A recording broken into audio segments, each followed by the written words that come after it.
పూరి జగన్నాథుడు సంవత్సరంలో 15 రోజులు ఎందుకు అనారోగ్యంతో ఉంటాడో తెలుసా? జగన్నాథుడికి మాధవదాస్ అనే భక్తుడుండేవాడు. అతని భార్య అనారోగ్యంతో మరణిస్తుంది. మాధవదాస్ భార్య చనిపోయిన తర్వాత తన జీవితమంతా జగన్నాథుడికే అంకితం చేస్తాడు. ఎప్పుడూ ఆయనకు పూజలు చేస్తూనే ఉండేవాడు. అతను మాత్రం రోజుకి ఒక పూట మాత్రమే తిని జగన్నాథుడికి 3 పూటలా భోజనం పెట్టేవాడు. మాధవదాస్కి నా మీద చాలా భక్తి ఉంది అని జగన్నాథుడు చాలా సంతోషించేవాడు. ఎవరికీ తెలియకుండా రాత్రిపూట వచ్చి మాధవదాస్ పెట్టిన భోజనం మొత్తం తినేసేవాడు.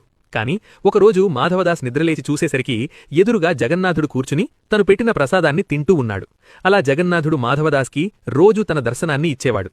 ప్రతిరోజు రాత్రి ఆయన ఇంట్లోనే భోజనం చేసేవాడు. కాని ఒకసారి జగన్నాథుడి రథయాత్రకు ముందు మాధవదాస్ తీవ్రంగా అనారోగ్యంతో బాధపడుతుంటాడు. అనారోగ్యం కారణంగా అతని శరీరంలో శక్తి మొత్తం నశిస్తుంది. అప్పుడు జగన్నాథుడు వచ్చి మాధవదాస్కి చాలా రోజులు తనే స్వయంగా సేవ చేస్తాడు. తరువాత మాధవదాస్కి అనారోగ్యం కొంచెం తగ్గిన తర్వాత మాధవదాస్ ఇలా అడుగుతాడు, ప్రభూ, మీరు 3 లోకాలకి నాయకుడు కదా, మరి నా రోగాన్ని ఒకసారిగా ఎందుకు నయం చేయలేదు? అలా చేసి ఉంటే నాకు ఇన్ని రోజులు సేవ చేయాల్సిన అవసరం వచ్చేది కాదు కదా అని అడుగుతాడు. అప్పుడు జగన్నాథుడు, ఓ మాధవ, ఈ జన్మలో నీవు ఈ దుఃఖాన్ని అనుభవించకపోతే మళ్లీ ఈ దుఃఖాన్ని నువ్వు మరో జన్మలో అనుభవించాల్సి ఉంటుంది. నా భక్తుడు కష్టపడేది నేను అస్సలు చూడలేను. నీకు ఇంకా 15 రోజుల సమయం ఉంది, కానీ మిగిలిన దుఃఖాన్ని నాపై వేసుకుంటాను అని అంటాడు.